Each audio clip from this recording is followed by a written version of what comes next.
How do you think AI is going to change the world over the next, let's say, 5 years? It's going to change it significantly. We are talking about changes that happen every day, not every season, not every year, every single day. And we have to be on top of that, especially as builders, especially as leaders, to understand where things are headed. How do we leverage and take advantage of that? Andrew Chen.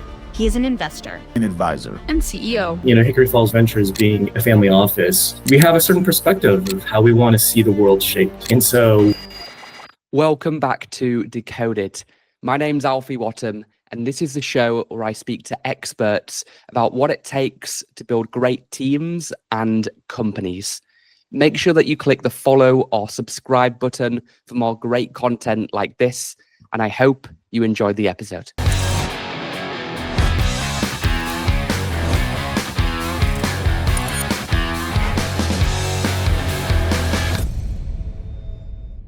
So, Andrew, you're the managing partner of Hickory Falls Ventures, which is invested in Brex, Limitless, Sandbox VR, and so many other exciting companies. So what do you look for when you're deciding to invest in a startup? Yeah, it's a great question. We have a pretty broad spectrum portfolio, and it really goes across three areas. The first is we look for aspects of momentum and inevitability. Those are areas like, say, AI and space, as well as defense. And that's when we think about, where is the world headed, and where are the best and the brightest minds investing their time, their resource and energy, and what are the trends that are pushing and pulling the right companies to invest in these spaces. That's one key area. The second area is unique insight and niche markets. And that's either unique insight that comes from the founder or personally from me. And that's really identifying, underpriced, underappreciated opportunities, because those pain points that these founders look for are tackling are things that the common person or the common industry person may not be aware of or know. One example near and dear to my heart is when I joined Flow and we started Flow. We did cross-border e-commerce. If you haven't tried selling to someone, selling a product to someone in another country and try to ship that product and get it across the border, you'd never actually know how difficult it is. But that is unique niche insight that opens up opportunities. And then finally, the other aspect is from a personal standpoint, and being, Hickory Falls Ventures being a family office, we have a certain perspective of how we want to see the world shaped. I have 3 daughters, and I want to make sure that the world that they are growing up in and the world that their children are growing up in is a good world, and that we are leaving it better off. And there are a lot of challenges out there. And so we want to be investing in companies that open up opportunities and that ensure they have a safe and beautiful world to live in. Okay, cool. So momentum, a product which is growing, not just in terms of sales, but in terms of the market, a market which is exponentially increasing, like AI or space, where the best companies will just be like pushed and pulled forward, even if they don't do, they still need to work hard, but even if they're not working super hard, the market is just demanding more of those types of things. You mentioned around having a secret, having an insider knowledge of a space, whether that's being a domain expert or just knowing something that other people don't know, and then building products that make the world a better place. Exactly. Which of those 3, momentum, insider secrets, making the world a better place, when you're looking at an investment, obviously all 3 is the holy grail, but which is the most important one to you? I think on average, it's the second one, right? Yeah. So the first one will be around, I can observe the industry. I talk to my friends in VC. I look at the economic data, the trends, right? And I can see, okay, this is where the money is flowing. And it doesn't necessarily require me to be an expert. And it doesn't really require sort of that magic aha moment. It's just kind of like, okay, this is where things are headed, and I want to be on this train.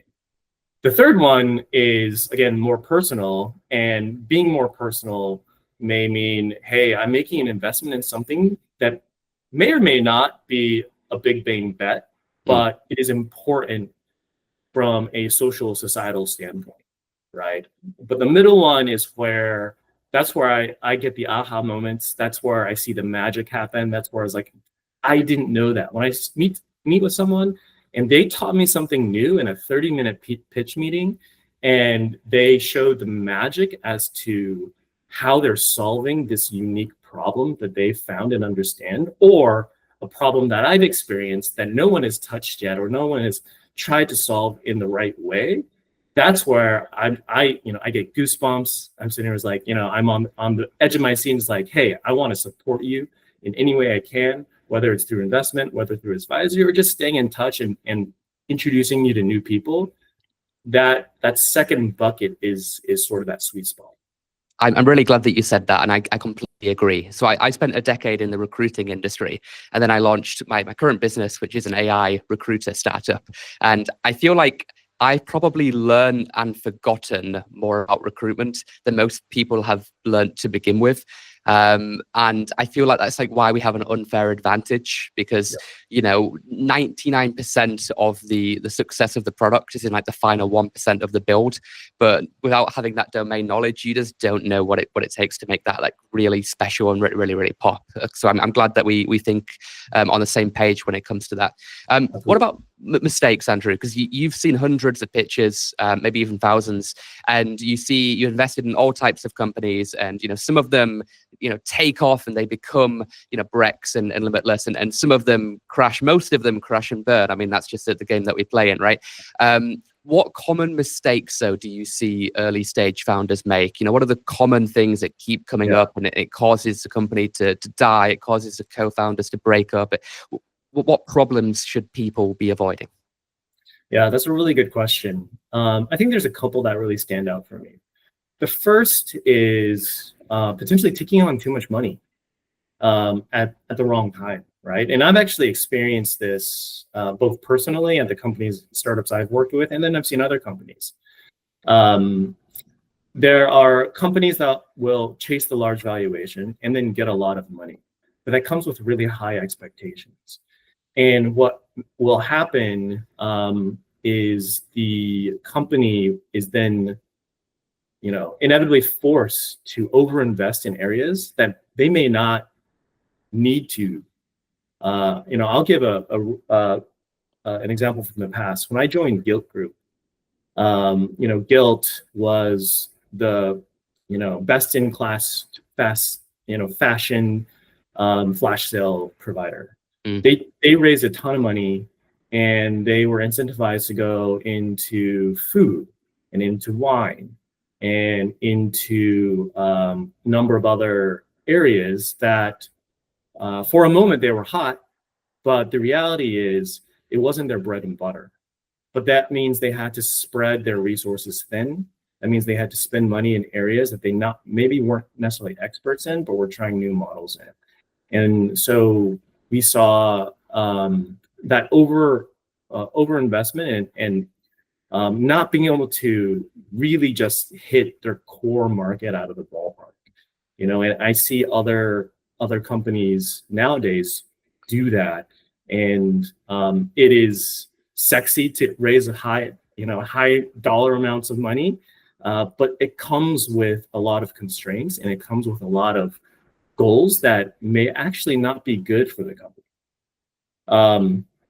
The second thing that I think is important, and this is more with early stage founders, is having the right validation at the right time, right? And so if we're talking about pre-seed or seed to Series A, there are certain levels, given the technology today, given the expertise in, how easy or hard it is to start a startup. Validation needs to come in the form of, if it's early on in your pre-revenue, like, how many customers have you talked to?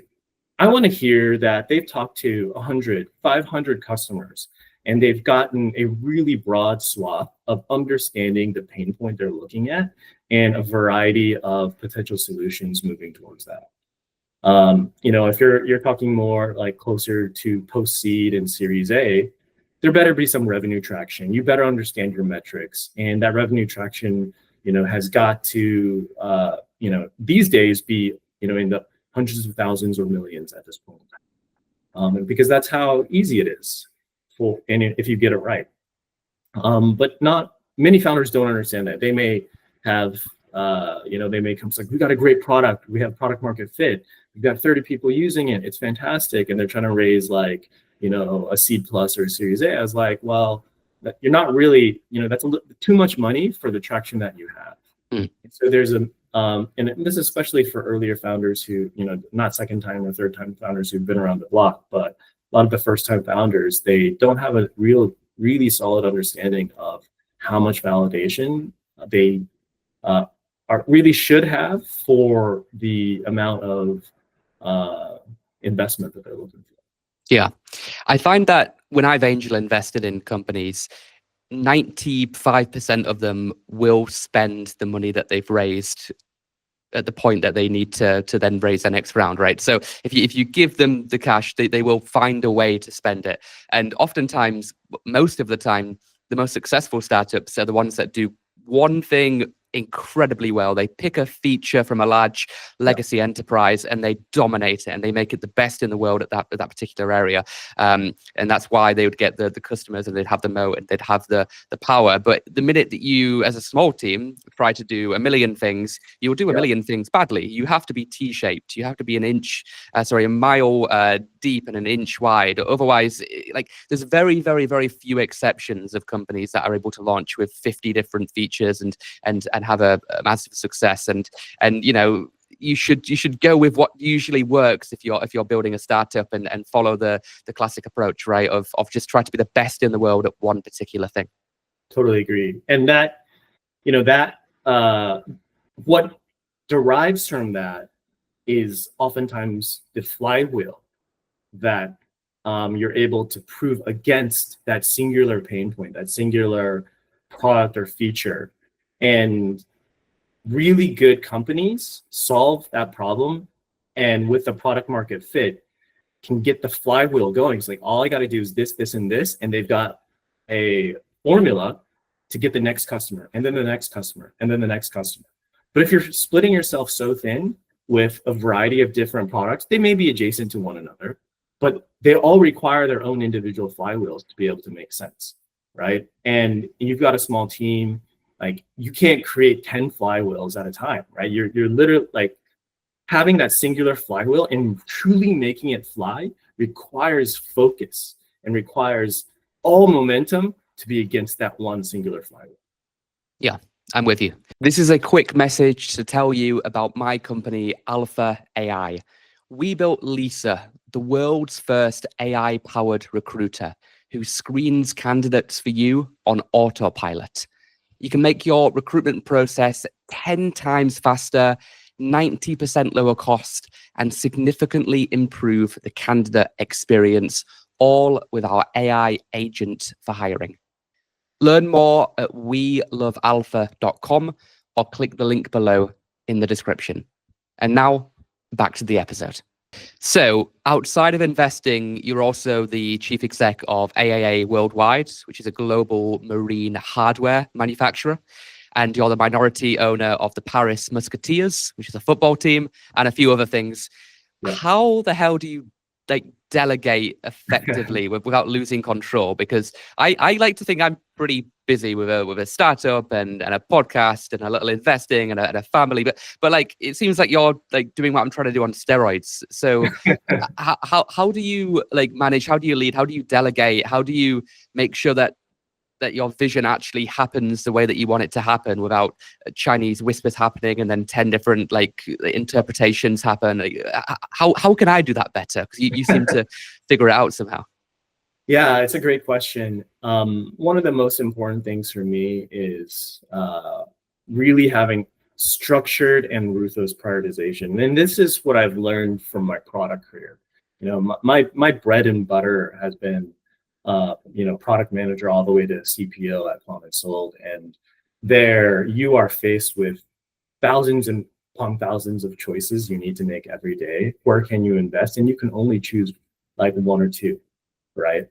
And that's a really important key practice. And the way that I think about that for my personal life and for how I delegate myself is, one, what is important that only I can do versus what is something that someone else can do and I can be supportive, right? And so then I think about my day every day and essentially live and die by my calendar. But my calendar is essentially the time resource allocation that I have, right? Let's say I've got 10 hours a day. 50% of that should be focused on the things that only I can do. And a lot of that is probably AA worldwide. How do I lead the company? And even within that bucket, then I have sub-delegation, right? Like, what is my team? Who in my team can do certain things? But that's like my 50%. And then another 30% maybe external, where I am either going out and advising my startups, providing network intros, things like that. That is where I'm playing a more passive role, where I'm supporting. Or I can give you an hour of my time. I can give you 30 minutes of my time. I can make an intro for you. I can provide feedback on something. I'm not critical to that, but I am helping support and push someone or some company forward. And then there's a 20% of my time that I have to focus on, okay, what is important for me personally, right? And that may be, family is really important, that playing tennis with my wife, being able to make sure that I'm in a healthy place, both mentally, physically, spiritually, that allows me to be that much more effective in the 50% and the 30%. And then all that becomes a continuous flywheel. So I have the right energy and the right mental fortitude that comes from that 20% so that I can be super effective in the 50% and be really effective for the 30%. Okay, makes a lot of sense. So we talked about AI earlier, and you've invested in many different AI companies. So how do you think AI is going to change the world over the next, let's say, 5 years? Yeah, I think it's going to change it significantly. Right now, I think we're in the tools stage, right? There's a proliferation of AI tools, AI agents that are coming out there, and people are using it to help them along, help them be more efficient, assist them in coding, assist them in writing better go-to-market sales strategies, whatever it may be, right? But we already see the rhetoric changing where, Toby from Shopify, he came out with his edict for all Shopify. Is like, everyone, when you think about, where you're investing your time and where you're hiring for new needs and functions, you have to go agent first. Yeah. Right. But what we're starting to see is a perspective shift in how we think about getting work done and how we think about who's helping us. And I see it in my own life where, I use AI every single day in everything that I do, multiple different models. But I see the augmentation of even my speech and even how I interact. It's not just saying, please do a pros cons analysis. Like the fact that I use please and thank you, and I'm interacting with ChatGPT as if it is human and it's responding in that way. Yeah. I'm evolving already to treat it like somewhat of as a sentient being. And then every once in a while, right now, you still see you still start hitting walls where you're like, hey, can you scan this site and tell me, what are the top 3 things? And then it comes back and it pulls 3 things that like are nowhere to be found on the site. I was like, that's wrong. You tell it over and over again. And so we're still in somewhat of an immature stage of AI where it has to have contained parameters and have very well structured, prompt engineering that allows it to be more and more effective. I think we're going to see that continue to evolve to be broader. AI being able to reason better, potentially across domains, and really kind of take, hopefully being able to say, hey, we see, the agent saying one thing here and then being able to apply it over here, right? I'm starting to see that evolve more and more. That is going to become second nature for our future, like my kids and the people who are really starting to use AI now. They're going to have essentially companions, working with them, helping them along. And I think that mental evolution for both us and AI has to evolve together.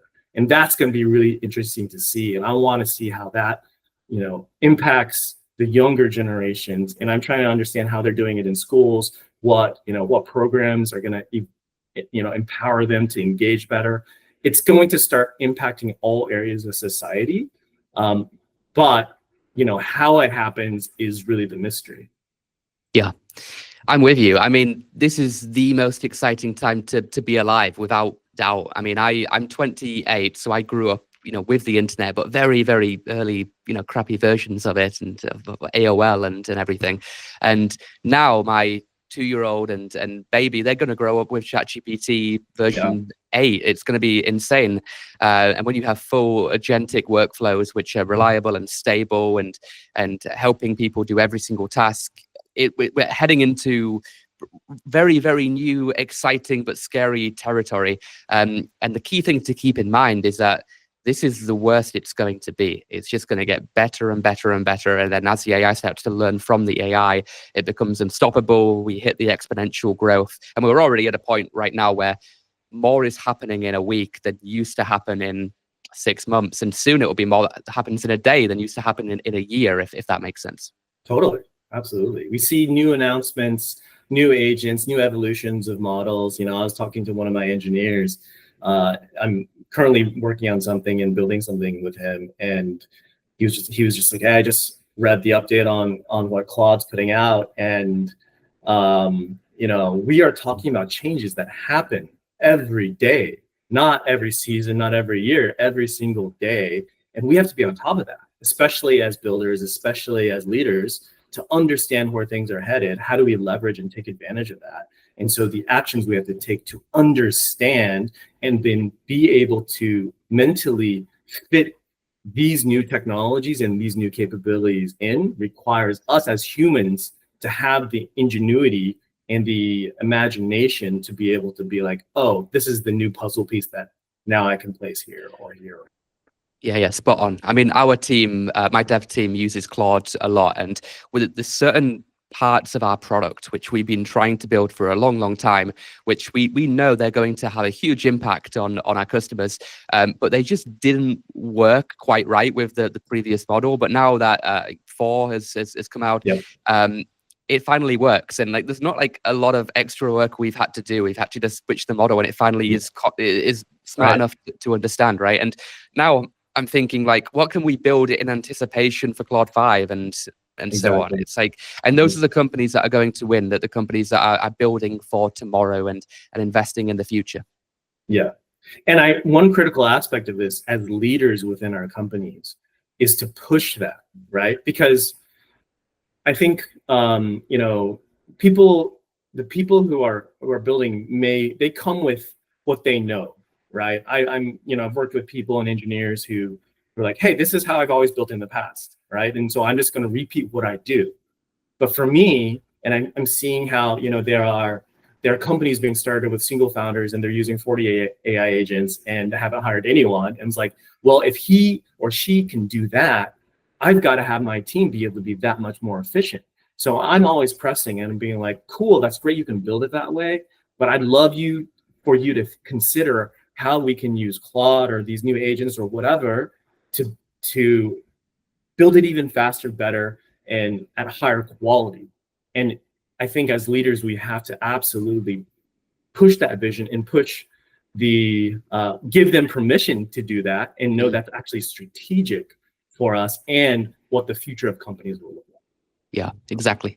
So look, this opens up a very interesting question, because as the AI gets smarter and smarter, people's definition of AGI, ASI is fluid. I found that we used to say we'd have AGI when the Turing test was completed, but that happened like with like ChatGPT 3.5 probably. So like we're just like making it harder and harder for us to achieve AGI from that perspective. But if we I mean, I define it as like sentient, self-aware, conscious. I'm not sure what your definition is personally, but do you think we will have AGI in the next 10 years where people kind of sit around and say, this is AGI, it's kind of socially accepted as such? Yeah, it's a really good question. And to your point, it is a broad spectrum definition. You know, you ask Elon, you ask Sam, they're going to have different definitions. They say maybe it's already here, it's going to be here next year. The reality is, to your point, we are going to see the evolution of AI becoming more and more intelligent, but it's not just intelligence, it's the ability to have imagination. You know, you got to think about humans, right? Humans are the things that we do are, to be honest, within the context of AI, is somewhat magical. It's like, how can I take 10 different things that have nothing to do with each other and then come up with a spur of the moment idea, right? Or how do you consider how the idea of love or hate or emotions impact, you know, how we make decisions, and how do we interact as a society that may or may not make, you know, optimal decisions, but that's what we do. And I agree with your idea of sentience. And so how far away from sentience? That's probably much farther away than we think. But you know, we're starting to see bits and pieces of it when we interact with the prompt, the agent, and they're, you know, when I ask ChatGPT to tell me, you know, hey, what have you learned about me and who am I, based upon my interaction with you, it's mind blowing when it comes back and it's like, well, you're, a shy person who does this or that, blah blah blah, and I'm like, wow, I think, to some respect, ChatGPT knows me better than my wife knows me. Yeah. Because it remembers everything. Yeah. But on the flip side, I also have experiences with ChatGPT just doing things completely wrong. I'm telling it to do it right and exactly how to do it right, and it still does it wrong. And it's like, well, you're clearly not sentient. You're not learning, even though I'm giving you the answer. And so I think we're going to continue to see bits and pieces of puzzle pieces of what AGI is. And then at some point in time, it's going to become a companion. And then over time, really then, you know, what requires sentience, that's going to be the ability for AI to be able to correct itself, test itself, you know, be like, wait a second, I just gave you an answer, but actually, I don't think that answer is right. I'm now going to go do my own research, formulate my own insights, and then say, you know, give you an answer and then debate with you whether you're right or wrong. And then maybe even have some emotional element to that, right? So I think there's a number of things that humans do that we don't yet realize is so natural to us, but will not be obvious within the realm of AI until way later. Yeah, it's like the world's smartest 5-year-old right now, but but when it becomes like the world's smartest 10-year-old and 20-year-old, then we're having a different conversation. And you're right, that the companion side really is the next frontier, and not necessarily just in the respect of like having an AI girlfriend or something like that. But I mean, that will happen. I don't know if that's good or bad. Seems like it's already happened. Some people are, I know, wanting to get married. Yeah, probably more bad in my opinion. But yes, more bad. Yeah, but like friendship in the respect that I speak to ChatGPT voice mode probably an hour every single day when I'm walking my dog, when I'm, in between meetings. And I'm probably on the extreme end of that. But for me, it's like a coach, an unpaid board member, a friend, a therapist, like all rolled up into one. And it's like the world's smartest in all of those areas. So, I'm already using the latest large language models as companions. I'm definitely living on the edge of the future and one of the outliers in that respect. But I think that most people that will trickle down. I mean, the AGI, it's already here. It's just not evenly distributed if you look at it from that perspective. Exactly. Totally agree. Cool. Andrew, this has been awesome. If people enjoyed this, they want to learn a little bit more about you, what's like the best place to go? Would it be your LinkedIn, your website? Where should they go to? Yeah, there's a few places. LinkedIn is the history of my experience. I do a lot there. I also have hickoryfallsventures.com. That is the family office that we run, and that's where a lot of the future perspectives that I write about, and where our investments are. And then I also have andrewchen.me, which is more about myself and the things that I care about in the world. So there are three main areas, and then if people are interested, happy for them to reach out through any of those sites, and be glad to have a chat. Cool. Awesome. Thank you, Andrew. Thank you. Thank you. Thank you so much for watching. Make sure that you click the follow or subscribe button wherever you're watching, and I'll see you in the next episode.